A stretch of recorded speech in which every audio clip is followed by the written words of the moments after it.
இப்போது புதிய அறிமுகம் ஆச்சி ஹோட்டல் சாம்பார் 50 கிராம் ரூபாய் 20 மட்டுமே.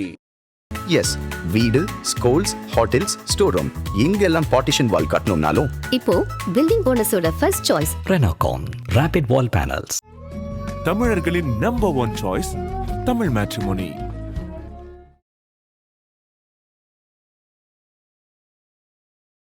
பாஜகவுடைய தேசிய தலைவராக இருக்கக்கூடிய நிதின் நபீன் அவருடைய நியமனம் எந்த அளவுக்கு முக்கியமானது அப்படிங்கிறது தொடர்பான ஒரு பின்னணி இருக்கு. அதுக்கு தமிழக தேர்தலுடனும் நிறைய தொடர்பு இருப்பதாக சொல்லப்படுது. உங்களுடைய பார்வை என்ன? நிதின் நபீனுடைய நியமனம் என்பது மிக மிக முக்கியம். இந்திய அலையன்ஸை உடைச்சிட்டாரு பிரைம் மினிஸ்டர். இந்திய அலையன்ஸுக்கு ஒரு கண்ணு இல்லாத மூக்கு இல்லாத ஒரு பிம்பமா இருக்கு. அதுக்கு சதை கிடையாது, தலைவர் யாரும் தெரியாது, ஒண்ணுமே கிடையாது. அந்த இந்திய அலையன்ஸை உடைத்ததில் பெரும் பங்கு கொண்டவர் நிதின் நபீன். ஆதன் தமிழ் நேயர்களுக்கு ஒரே ஒரு சவால். நான் அடுத்த வீடியோல நீங்க கேள்வி கேட்டீங்கன்னா நான் பதில் சொல்ல தயார். இந்த காமெண்ட் செக்ஷன்ல அவங்க வாசகர்கள் போட்டாங்கன்னா, நேயர்கள் போட்டாங்கன்னா, ஆனா ஒண்ணு நான் சொல்றேன், நிதின் நபீன் பம்பரமா சுத்த போறவர். அவருக்கும் பிஜேபிக்கும் ஆர்எஸ்எஸ்க்கும் சம்பந்தமே கிடையாதுங்க. எப்படி ஆர்எஸ்எஸ் போய் கன்வின்ஸ் பண்ண போறாரு? இதெல்லாம் ஒரு பெரிய கேள்விக்குறியா இருக்கு. ஆனாலும் இவருக்கு நிழலாக பக்க பலமாக இருக்கக்கூடியவர் அமித்ஷாவும் நரேந்திர மோடியும் தான் என்று எனக்கு தெரிந்து நான் சொன்னேன். வினோத், தமிழக வெற்றி கழகம், விஜய் தலைமையிலான தமிழக வெற்றி கழகத்திற்கு இந்த விசில் சின்னம் அப்படிங்கிறது உறுதி செய்யப்பட்டிருக்கிறது. தாவேக்காக்கு இது எப்படி சாத்தியமாயிற்று? சோ டெல்லியில என்ன மாதிரி விஷயங்கள் இதை ஒட்டி பேசப்படுது? எல்லாருமே வாயால ஓதன அவ்வளவுதான். அதை விசிலை கண்டு சூரியன் பயப்படுகிறதா மாதிரி ஒரு தோற்றத்தை உருவாக்கும். விசிலுக்கு கண்டிப்பாக அது ஒரு பொது சின்னமாக இருப்பதனால் இன்னும் ஒரு மாசத்துக்குள்ள நல்லா பாப்புலரைஸ் பண்ணிடுவாங்க. இந்த மாலை வருவதற்கு முன்னதாக ஓரிரு குறிப்புகளை பிரதமருடைய ஸ்பீச் ரைட்டிங் டீம்னு ஒண்ணு இருக்குதுங்க. அந்த டீம்ல எனக்கு 2-3 பேர் தெரியுங்க. அவங்க எங்கிட்ட சொன்னது என்னன்னா, west Bengal speech, Assam speech, இன்று காலை திருவனந்தபுரத்தில் கம்யூனிஸ்டையும் காங்கிரஸையும் கிழித்தெறிந்தார் நரேந்திர மோடி. அதே மாதிரி 5 மணிக்கு பிரதான செய்தியாக பிரதமர் நரேந்திர மோடி அவர்கள் மு.க. ஸ்டாலின் ஆட்சியை பற்றியும் ஓட ஓட விடுங்கள் என்று தமிழிலே சொல்ல இருக்கிறார் என்பதுதான் நான் கேட்டு கொண்டேன். ஆதன் நேயர்களுக்கு அன்பு வணக்கம். இன்றைய சிறப்பு நேர்காணலில் நம்முடன் இருக்கிறார் மூத்த பத்திரிகையாளர் டெல்லி ராஜகோபால் அவர்கள். சார் வணக்கம். நமஸ்காரம். நமஸ்காரம். நமஸ்காரம். நமஸ்காரம் சார், மிக முக்கியமான ஒரு தலைப்பு. நம்ம இந்த பதிவை செஞ்சுட்டு இருக்கும் போது மதுராந்தகத்துல பிரதமருடைய தலைமையில் நடைபெற இருக்கக்கூடிய அந்த மாநாடு ஜோரா அதோட பணிகள் ஒரு பக்கம் போயிட்டு இருக்கும். இன்னொரு பக்கம் ரொம்ப முக்கியமா விவாதிக்க வேண்டியது பாஜகவுடைய தேசிய தலைவராக இருக்கக்கூடிய நிதின் நபீன் அவருடைய நியமனம் எந்த அளவுக்கு முக்கியமானது அப்படிங்கிறது தொடர்பான ஒரு பின்னணி இருக்கு. அதுக்கு தமிழக தேர்தலுடனும் நிறைய தொடர்பு இருப்பதாக சொல்லப்படுது. உங்களுடைய பார்வை என்ன? நிதின் நபீன் பத்தியும் நிதின் நபீனுடைய நியமனம் பத்தியும் அவர் குறித்த பிரதமர் மோடி அவர்கள் சொன்னது பத்தியும் உங்களுடைய பார்வை? நிதின் நபீன் என்பவர் புதியதாக அரசியலுக்கு வந்தவர் அல்ல. பீகார் அரசியலில் கடந்த 20 வருடங்களாக எம்எல்ஏவாக இருந்திருக்கிறார், மந்திரியாக இருக்கிறார். நிதிஷ்குமார், லாலு பிரசாத் யாதவ் மற்றும் சுஷில் மோடி போன்றவரை நன்றாக தெரிந்தவர். இந்த பின்னணியில் பார்த்தால் வினோத், நிதின் நபீனுடைய நியமனம் என்பது மிக மிக முக்கியம். இதற்கு அரசியல் காரணம், பாஜக கட்சியினுடைய வளர்ச்சிக்கு காரணம், பிரதமருடைய குறிக்கோளான 2047 விக்சித் பாரத், வளர்ந்த பாரதம், அதற்கு ஒரு காரணம். எல்லாத்தோட எனக்கு என்ன காரணம் புரியுதுன்னு கேட்டீங்கன்னா, இந்திய அலையன்ஸை உடைச்சிட்டாரு பிரைம் மினிஸ்டர். இந்திய அலையன்ஸுக்கு ஒரு கண்ணு இல்லாத மூக்கு இல்லாத ஒரு பிம்பமா இருக்கு. அதுக்கு சதை கிடையாது, தலைவர் யாரும் தெரியாது, ஒண்ணுமே கிடையாது. அந்த இந்திய அலையன்ஸை உடைத்ததில் பெரும் பங்கு கொண்டவர் நிதின் நபீன். எப்படி என்று கேட்டால் 2023 எப்பொழுது நம்ம தமிழக முதலமைச்சர் மாண்புமிகு மு.க. ஸ்டாலின் பீகார் சென்று, பாட்னா சென்று அந்த இந்திய அலையன்ஸுக்கு நான் தான் பேர் வச்சேன்னா பெருமைப்பட்டார் பாருங்க 3 வருடத்துக்கு முன்னதாக. அப்பொழுது நிதின் நபீன் பாரதிய ஜனதா கட்சியுடைய எதிர்கட்சி துணைத் தலைவராக இருந்தார்.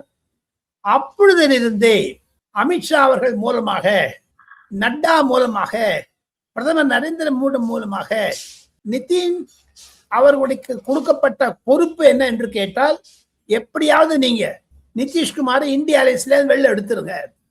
அதை எடுத்து காண்பித்தது நிதின் நபீன். சிறு வயதாக இருந்தாலும் 40 வயதாக இருந்தாலும் அப்பொழுது அவருக்கு இருக்கக்கூடிய அரசியல் உத்வேகம் என்பது மிக அதிகமாக இருந்தது. தவிர அவருடைய தகப்பனார் எம்எல்ஏவாக இருந்தார். இவர் சிறு வயது, இப்பதான் அவருக்கு 2 வயசுல ஒரு குழந்தை ஒண்ணு இருக்குங்க, சின்ன குழந்தைங்க. அதுங்கெல்லாம் பாவம், அதெல்லாம் வளர்த்துட்டு அதுக்கு டாக்டர் வந்து 3வது கிளாஸ் படிக்குதுங்க. அதெல்லாம் அந்த பல ஹிந்தி சேனல்கள், பல ஆங்கில சேனல்கள், பல ஹிந்தி பத்திரிகைகள் வந்த கதையை வந்த ஸ்டோரிஸ், நியூஸ் கிளிப்பிங்ஸை மனதில் வைத்துக் கொண்டுதான் ஆதன் நேயர்களுக்கு நான் தமிழாக்கம் மூலமாக சொல்லுகிறேன். நிதின் நவீனை கண்டெடுத்தது அமித்ஷா.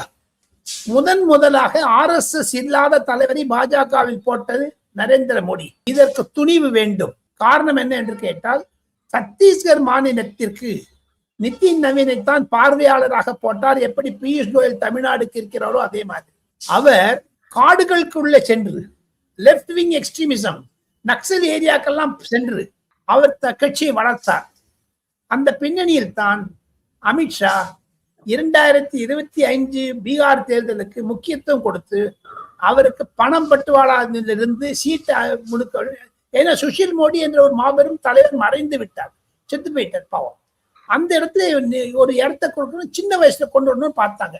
இது பிஜேபி சைட் கட்சி ஸ்டோரி.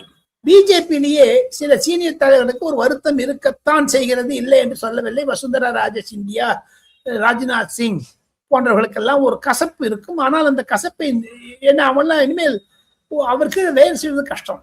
மார்கதர்ஷ மண்டல்ல தள்ளி விட்டுருவாங்களா, அத்வானி மாதிரி, முரளி மனோகர் ஜோஷி மாதிரி 2029 தேர்தலில் லோக்சபா சீட் இவங்களுக்கு எல்லாம் கிடைக்குமா அப்படின்னா பார்த்தா 58 முதல் 60 எம்பிக்கள் வரை 35-40 வயசுல தான் இருக்காங்க பிஜேபியில. அது ஒரு மனதில் கொண்டார் நரேந்திர மோடி. நரேந்திர மோடிக்கு ஒரு சர்ப்ரைஸ் எலிமெண்ட்ஸ் எப்பவுமே உண்டு. வினோத் ராம்நாத் கோவிந்த டடால்னு சர்ப்ரைஸ் பண்ணாரு, திரௌபதி முர்மு பண்ணாரு, சிபி ராதாகிருஷ்ணனை பண்ணாரு. எல்லாம் பண்ணிட்டு குஜராத்தினுடைய துணை முதலமைச்சர் ஒரு இளைஞர் 45 வயது. அதே மாதிரி மற்ற துணை முதலமைச்சர்களுடைய நிலைகளை எல்லாம் பார்த்தீர்களே ஆனால் 45, 50 வயது. அதன் மூலமாகத்தான் நரேந்திர மோடியினுடைய மனதை உருக்கி, அதாவது துளைத்து பார்த்தால் டீப்பா அண்டர்ஸ்டாண்ட் பண்ணீங்கன்னா விக்சித் பாரத்தை நோக்கி தான் செய்கிறார். அதற்காகத்தான் கட்சியின் விரோதம் இருந்தாலும் சரி, நமக்கு இந்துத்துவாவை நிலைநாட்ட வேண்டும் என்ற நிரூபத்தினத்தால் நிதின் நவீனை தேர்ந்தெடுத்தார். இது இன்னொரு ஆஸ்பெக்ட். எப்படி அவர் தேஜஸ்வி யாதவை மனதில் வைத்துக் கொண்டு நிதினை நியமித்தார் நரேந்திர மோடி. உதயநிதி ஸ்டாலினை மனதில் வைத்துக் கொண்டு நியமித்தார் நரேந்திர மோடி. சோ இந்த விஷயத்தை பார்த்தீங்கன்னா ஒரு போக போக ஒரு நிலைமை எல்லாம் ஒரு சிச்சுவேஷன் டெவலப் ஆயிட்டே வந்தது. அதை எப்படி ஒரு மாத்தி விட்டார் பாருங்க நரேந்திர மோடி. இந்திய அலைன்ஸ்ல இருக்கக்கூடிய இளம் தலைவர்கள் எல்லாம் அவருக்கு சவாலாக இருக்கிறார். இன்னைக்கு திமுகவிற்கு ஒரு சவால். நிதின் நவீன் மாதிரி தமிழகத்தில் திராவிட முன்னேற்ற கழகத்தில் ராஜா இருக்கிறார். ராஜா எனக்கு மிக நெருக்கமானவர், மிகவும் புரிந்தவர், விஷயம் தெரிந்தவர். அவரை துணைத் தலைவராக சொல்லுங்க பார்ப்போம். அல்லது தமிழகத்தில் இருக்கக்கூடிய இளம் பேச்சாளர்கள் திமுகவில் இருப்ப யாரோ ஒருத்தர் கொண்டு சொல்ல பார்ப்போம். முடியாது. அது எல்லாத்துக்குமே மம்தா பானர்ஜிக்கும் அப்ளிகபிள், உத்தவ் தாக்கரேக்கும் அப்ளிகபிள், மாயாவதிக்கும் அப்ளிகபிள், தேஜஸ்வி யாதவுக்கும் பொருந்தும். ஆக மொத்தம் இந்திய அலையன்ஸை மனதில் கொண்டு ராகுல் காந்திக்கு ஒரு தர்ம சங்கடத்தை உண்டாக்க வேண்டும் என்பதற்காகவே தான் இதை போட்டார். காரணம் பாத்தீங்கன்னா இந்த மாதிரியான ஒரு நிலைமை இருந்தாலும் ஒரு பேக்ரவுண்ட்ல பாத்தீங்கன்னா ஒரு சேஞ்ச் தான் வரப்போறதுங்க. ஓகே, இதுல இப்போ ராகுல் காந்தியோடைய கம்பாரிசன் பத்தி நீங்க சொன்னீங்க. இயல்பாக ராகுலையும் நிதின் நவீனையும் தேர்தல் களத்திலேயோ இல்ல ஒரே தட்டிலையோ வைக்கும் போது இப்ப அந்த நரேட்டிவ பாஜக எப்படி கொண்டு போவோம்னு நினைக்கிறீங்க? குறிப்பா இந்த ஒரு மாநிலமா பிரதமர் எங்க போனாலும் இன்னைக்கும் பேசுவார்னு எதிர்பார்க்கலாம். வாரிசு அரசியலை குறிவைத்துதான் பேசுறாரு. வாரிசு இல்லாத ஒரு தலைவர். வாரிசு அரசியல் தான் முக்கியம். வாரிசு அரசியலை தவிர மிக முக்கியமானது என்ன என்று கேட்டால், நிதின் நவீன் மூலமாக பாஜக அடுத்த 20 வருடங்கள் வளர்ந்துவிடும். அரசாங்கமும் நம்மிடம் 10 வருடங்கள் இருக்கிறது என்று தெரிந்தாலும் மல்லிகார்ஜுன் கர்கேக்கு எதிராகத்தான் இதை செய்தார். நீ 85 வயசுல நடக்க முடியாத கட்சி நடத்துறியே அப்படின்னு. அதனால்தான் காங்கிரஸ் உள்ள கூட ஒரு மாறுதல் வந்திருக்குது. பிரியங்கா முதல்ல வைக்க ஆரம்பிச்சாங்க, ராகுல் காந்தி கொஞ்சம் கொஞ்சமா தள்ளிட்டு போறாரு. அதையும் தவிர வினோத் பாருங்க, சச்சின் பைலட் முன்னாடி கொண்டு வந்திருக்காங்க. சச்சின் பைலட் எல்லா இடத்துக்கும் போக சொல்றாங்க, மெதுவா ஒவ்வொரு இடத்துக்கும் போயிட்டு வாங்கங்கிறாங்க. சச்சின் பைலட் நிதின் நபீன் மாதிரி பண்ணணும்னு பாக்குறாங்க. அதே மாதிரி சிபிஎம் இந்தியாலே 3 கட்சி தாங்க அது மாதிரி பண்றதுங்க. நான் சொல்ல முடியும். ஒண்ணு பாஜக, அடுத்தது சிபிஎம். அவங்க கட்சியில மாறுதலை கொண்டு வர்றது, யார் ஒன்னா சீஃப் மினிஸ்டர் ஆகலாம், யார் ஒன்னா பிரைம் மினிஸ்டர் ஆகலாம், யார் ஒன்னா இது பண்ணலாம். எம்ஏ பேபியை கொண்டு வச்சிருக்காங்க. அது நிதினுக்கு பராபர் ஈக்குவலா இருக்கும். மூன்றாவதாக அண்ணா திராவிட முன்னேற்ற கழகம். எடப்பாடி பழனிசாமி போன்றவர்கள் கூட உயர் பதவிக்கு வர முடியும், முதலமைச்சருக்கு தேர்ந்தெடுக்க முடியும் என்ற ஒரு எண்ணம் அதிமுக தான் இருக்குங்க. வேற எந்த கட்சியும் இந்தியாவில் நீங்க விரல் கொடுத்து சொல்லுங்க பார்ப்போம். அதுதான் தாங்கள் கேட்ட கேள்விக்கு பதில். குடும்ப அரசியலை மனதில் வைத்துக் கொண்டு தான் இது ஒரு அடி அடிச்சாருங்க. எத்தனையோ பேர் சொன்னாங்க சிவராஜ் சிங் சௌஹான் வந்துருவாரு, இல்லாத பேர்லாம் விட்டாங்க. மனோகர்லால் கட்டர், பூபேந்தர் யாதவ். நானே சொன்னேன் பூபேந்தர் யாதவ். எல்லாருக்குமே ஒரு பெரிய ஏமாற்றத்தை கொடுத்தது நிதின் நபீனுடைய அதிகாரம். அதையும் தவிர தங்களுடைய நேயர்களுக்கு மிக மிக முக்கியமான செய்திகள் என்ன என்று கேட்டால், இப்போ நம்ம நிதின் நபீன் அவருக்கு 2 குழந்தைங்க. சின்ன விஷயத்தை விட்டு நம்ம அரசியலுக்கு போலாங்க. அந்த அந்த நிதின் நபீனுடைய ஒரு பேக்ரவுண்டு மிக மிக இன்ட்ரெஸ்டா இருக்குங்க. இப்ப தீபமாலா ஸ்ரீவத்சவா என்பதுதான் அவருடைய ஒய்ஃப். அந்த அம்மாவுக்கு 40 வயசுங்க. அவருடைய 2 குழந்தைகள். இப்போ இந்த இவருடைய சிஸ்டர் பெங்களூர்ல கல்யாணம் பண்ணிட்டு இருக்காங்க. மாப்பிள்ளை பெங்களூர்ல இருக்காரு, அவருடைய மெச்சினர். அவங்களுக்கு ஃபர்ஸ்ட் சொன்னாராம் இவர் தான், இந்த மாதிரி எனக்கு பிஜேபில இருந்து சொல்லியிருக்காங்க, நாளைக்கு காத்தால டெல்லிக்கு வர சொல்லியிருக்காங்க, நீ டெலிவிஷன்ல பாருன்னுட்டு. டெலிவிஷன்ல பார்த்தாங்களாம். அந்த அம்மா கிட்டக்க, தீப்தமாலா கிட்டக்க ஆஜ் தக், ஏபிஎன் நியூஸ், ஜி நியூஸ், அத்தனை நியூஸ் 18 எத்தனையோ டெலிவிஷன் போய் பேட்டி கண்டாங்க. பேட்டி கண்ட போது அந்த அம்மா சொன்னது என்னன்னு கேட்டவன, நிதின் நபீன் நல்லா சமைப்பாராம், நான் வெஜிடேரியன், நல்ல சாப்பாடுறாங்களாம், நல்லா சாப்பிடுவாராம். வாஜ்பாய் மாதிரி. வாஜ்பாய் எதுக்கு ஒரு 4 சமோசா வச்சு டப்புன்னு சாப்பிடுற, யாருக்கும் கொடுக்க மாட்டேன், எதுக்கு இருக்கு. அதை விட இவர் ரொம்ப சமைப்பாராம், பண்ணுவாராம். பிளஸ் குழந்தை, 2வது குழந்தை இவர் மேல இல்லைன்னா படுத்துக்கவே படுத்துக்க. அதாவது அந்த நைட் எப்படி இருந்தாலும் 1 மணி உண்டு அந்த குழந்தை முழிச்சிட்டு இருக்குமா. அதெல்லாம் ஒரு இன்ட்ரெஸ்டிங்கான சமாச்சாரத்தை சொன்னாங்க. அது தவிர நிதின் நபீனுடைய வாழ்க்கை என்னன்னு கேட்டீங்கன்னா, காலையில ஒரு 5:30 மணி 6 மணிக்கு எழுந்துட்டு 1 மணி நேரம் நடப்பாராங்க. தன்னுடைய உடல்நிலையை பார்த்துக் கொள்வதில் அதிகமாக நேரம் தெரித்தவர். இப்பொழுது கொடுக்க முடியுமா முடியாத தெரியாது. ஒண்ணு, இவர் ஆங்கிலம் கொஞ்சம் தான் படிச்சிருக்காருங்க. பிடெக் படிச்சுட்டே இருந்தாரு பிர்லா இன்ஸ்டிடியூட் ஆஃப் டெக்னாலஜி, பிலானில, ராஜஸ்தான்ல. அப்போ இவருக்கு அப்பா செத்து போனதுனால இவர் எம்எல்ஏ ஆக்கணும்னுட்டு அப்போ சுஷில் மோடி, நிதிஷ்குமார்லாம் சொன்னாங்களாம். இவர் டக்குன்னு எம்எல்ஏ ஆயிட்டார். 23 வயசுல எம்எல்ஏ ஆனார். ஆக மொத்தம் அரசியல் தெரிந்தவர், பாரதிய ஜனதா கட்சியினுடைய ஒரு கொள்கைகளை புரிந்து கொண்டவர். தன்னுடைய சூடா குடுகுடுன்னு சுத்துறதுனால அவருக்கு ஒரு நல்ல பெயர் கிடைச்சது. இன்னும் சொல்ல போனீங்கன்னா, ஒரு கம்பேரிசன் பண்ணோன்னீங்கன்னா, நிதின் நபீன் 15 வருடங்களுக்கு முன்னதாகவே பீகாரில் அண்ணாமலை என்ற ஒரு ஈக்குவலா வந்தாருங்க அங்க பீகார்ல. அதனாலதான் அவருக்கு ஒரு நல்ல பெயர் வந்தது. அதெல்லாம் அப்படியே தொடுத்து கொடுத்ததுனால இன்னைக்கு பாஜக பீகார்ல இருக்குன்னா அது நம்ம நிதின் நபீனுடைய காரணம் என்று தான் சொல்லுகிறார்கள். ஓகே சார், இதுல இன்னொரு முக்கியமான விஷயம், இவர் நேஷனல் பிரசிடென்டா வந்ததுக்கு பிறகுதான் மிக முக்கியமான ஒரு டாஸ்கும் இவருக்கு வந்திருக்கு. எப்படி பதவி வருமோ கூடவே சோதனையும் வரும், சவாலும் வருங்கிற மாதிரி தமிழக தேர்தல், மேற்கு வங்க தேர்தல், கேரளா தேர்தல், 3 தேர்தல்கள் இவர் தேசிய தலைவரான பிறகு வருது. அதுலயும் வெஸ்ட் பெங்கால்ல பிஜேபி எதிர்கட்சியா இருக்கிறாங்க. ஆனா மீது 2த்துலயும் நம்ம எப்படி கூட்டணி கட்சியா இருக்கிறாங்க, இல்ல ஒரு மைனர் பார்ட்டியா இருக்காங்கன்ற சூழல் தான் இப்ப வரை நீடிக்குது. இப்ப அந்த சவாலை நிதின் நபீன் எப்படி எதிர்கொள்ள போகிறார்? இதற்கான திட்டம் என்ன? அவர் முன்னிற்கக்கூடிய சவாலை அவர் எப்படி எதிர்கொள்ள போகிறார்? நீங்க கேட்டதுக்கு பதில் அவருடைய வெற்றி வாகை சூடிய பிறகு முதல் ஸ்பீச்லயே கிடைச்சிடுச்சுங்க. என்று அவர் பதவி ஏற்றுக்கொண்டாரோ 20ஆம் தேதி 3 நாட்களுக்கு முன்னதாக, நாம் 23ஆம் தேதி இதை நம்ம ரெக்கார்ட் பண்றோம்.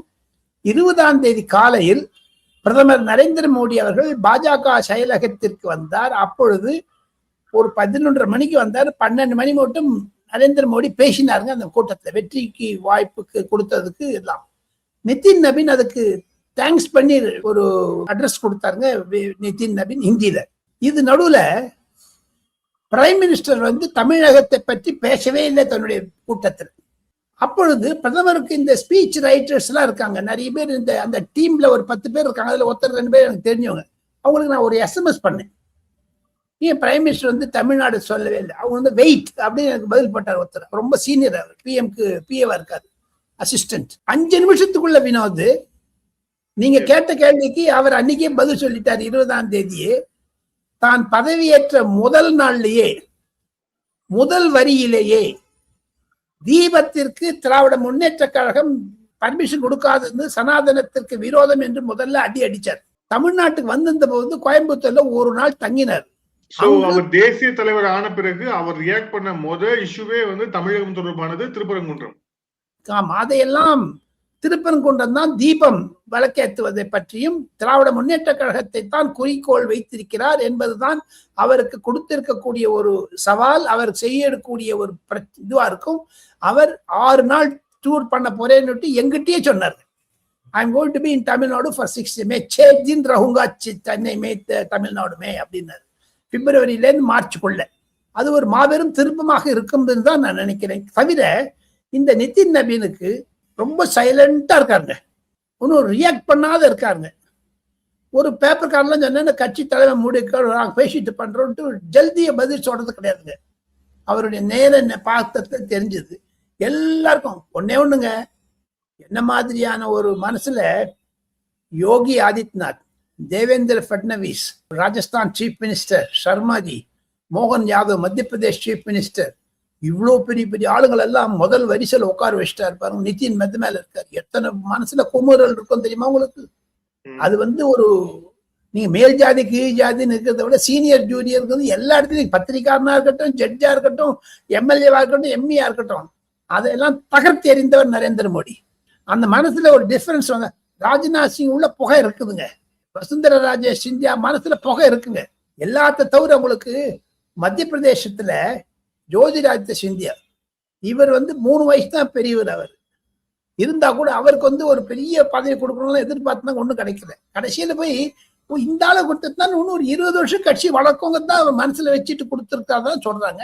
ஒரு செய்தியை இவருக்கு வந்து அவருடைய விரலை பிடித்து கொண்டு நான் செல்லுவேன் என்று நரேந்திர மோடி அந்த பாராட்டு விழாவில் தெரிவித்தார். அமித்ஷா, ராஜ்நாத் சிங் போன்றவர்கள் எல்லாம் வழிகாட்டியாக இருப்பார்கள். கண்டிப்பாக நிதின் நபீன் அவருடைய டீமை தான் நீங்க பார்க்கணுங்க. எனக்கு ஒரு சவால் என்னன்னு கேட்டீங்கன்னா, ஆதன் தமிழ் நேயர்களுக்கு ஒரே ஒரு சவால்.